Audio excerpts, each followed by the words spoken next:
America और रूस को लेकर, जहां एक तरफ अमेरिकी राष्ट्रपति डोनाल्ड ट्रंप ने भारत पर 50% टैरिफ लगाया है, तो वहीं अब वो रूस पर दबाव बना रहे हैं और कह रहे हैं कि यूक्रेन युद्ध समाप्त कर दीजिए वरना बहुत बुरा अंजाम होगा। अब इसी बीच पुतिन ने ट्रंप को एक ऑफर दिया है, या फिर आप इसे चेतावनी भी कह सकते हैं। वो कैसे, इसकी ज्यादा जानकारी के लिए हमारे साथ जुड़े हैं चेतन, उनसे जानेंगे। चेतन, अब पुतिन ने ट्रंप को क्या ऑफर दिया है और इसे चेतावनी क्यों कहा जा रहा है?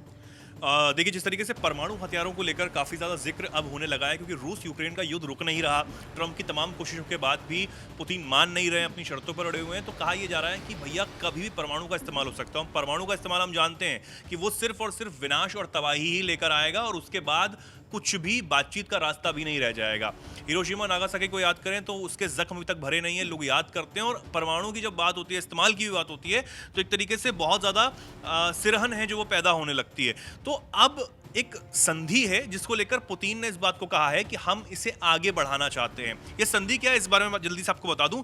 दरअसल एक संधि है न्यू स्टार्ट संधि, new strategic arms reduction treaty, यानी कि दो देशों के बीच में ऐसी संधि जो न्यूक्लियर के इस्तेमाल को लेकर, जैसे न्यूक्लियर जैसे खतरनाक हथियारों के इस्तेमाल को लेकर होती है, ताकि इसमें नियंत्रण रहे, इसका इस्तेमाल ना किया जा सके। दरअसल ये जो ट्रीटी है वो 5 फरवरी 2026 यानी अगले साल जो है वो खत्म होने वाली है, लेकिन इसको बढ़ाने के लिए पुतिन जो है वो अब कोशिश करते हुए नजर आ रहे हैं। पुतिन समझ रहे हैं कि परमाणु का अभी तक बात ऐसी नहीं आई कि परमाणु का इस्तेमाल किया जाए, इसलिए हम इसे आगे बढ़ाएं।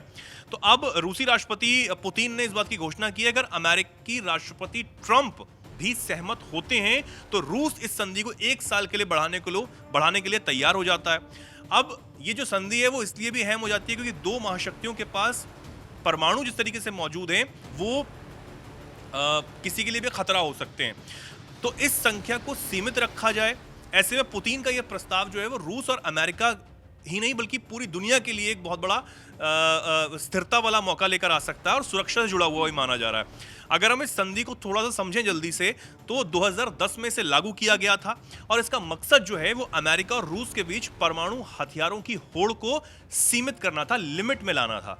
इस समझौते के तहत दोनों देशों के पास रणनीतिक परमाणु वॉरहेड, उन पर तैनात मिसाइल, बॉम्बर्स की संख्या पर सख्त पाबंदियां भी लगाई गई। लेकिन ये जो इसकी मियाद है 5 फरवरी 2026 को खत्म होने वाली है, इसको पुतिन चाहते हैं कि आगे बढ़ाया जाए।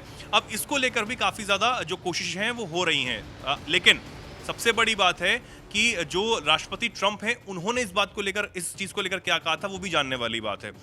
ट्रंप पहले ये कह चुके हैं कि वो एक नया परमाणु हथियार नियंत्रण समझौता करना चाहते हैं जिसमें चीन को भी शामिल किया जाए। यानी वो ये चाहते हैं चीन जिस तरीके से अपने हथियारों का प्रदर्शन कर रहा है, हथियारों को बढ़ाता हुआ नजर आ रहा है, उस पर भी सीमा जो है वो लगाई जाए। पुतिन ने यह कहा कि रूस की तरफ से 1 साल का विस्तार जो है वो वैश्विक स्तर पर परमाणु हथियारों के प्रसार को रोकने और अमेरिका से संवाद शुरू करने की एक कोशिश है। लेकिन ट्रंप अब इसको नए तरीके से बनाना चाहते हैं संधि को, ट्रीटी को, और चीन को भी शामिल करना चाहते हैं। चीन शामिल होगा नहीं होगा, चीन सहमत होगा नहीं होगा, ये बाद की बात है। लेकिन 5 फरवरी 2026 तक ये ट्रीटी अभी है। अगर उससे पहले ये ट्रीटी को दोबारा से रिन्यू नहीं किया गया तो आगे क्या होगा? तो परमाणु पर क्या रोक नहीं लगेगी? हथियार और ज्यादा बनाए जा सकेंगे? पूरे विश्व में जो इस वक्त अस्थिरता है क्या वो अब और ज्यादा बढ़ जाएगी? ये सवाल भी अब लोगों के मन में आते हुए नजर आ रहे हैं। तो ये अब पुतिन ने तो ऑफर दिया है, जैसे आपने शुरुआत में कहा कि ऑफर दिया है। अब इस ऑफर को ट्रंप अलग तरीके से ले रहे हैं, लेकिन जो चेतावनी, जो शब्दों में, पुतिन के शब्दों में जो बात है वो चेतावनी से भी कम नहीं है। पुतिन ने यह कहा कि हम मानते हैं कि यह कदम तभी कारगर होगा जब अमेरिका भी इसी तरह व्यवहार करेगा और मौजूदा संतुलन को खराब करने वाले कदम नहीं उठाएगा। यानी कि ट्रंप ने पिछले दिनों, हम जानते हैं सोनम की जो न्यूक्लियर वॉरहेड्स हैं, जो न्यूक्लियर सबमरीन्स हैं, वो रूस के सामने खड़ी कर दी थी, क्योंकि बहुत जो पुरानी बातें हैं उसको लेकर, जो पूर्व राष्ट्रपति दिमित्री, उनकी बातों को लेकर यूक्रेन को वो बचाना चाह रहे हैं, रूस को वो दबाना चाह रहे हैं, रूस नहीं रुक रहा है, उन बातों को लेकर।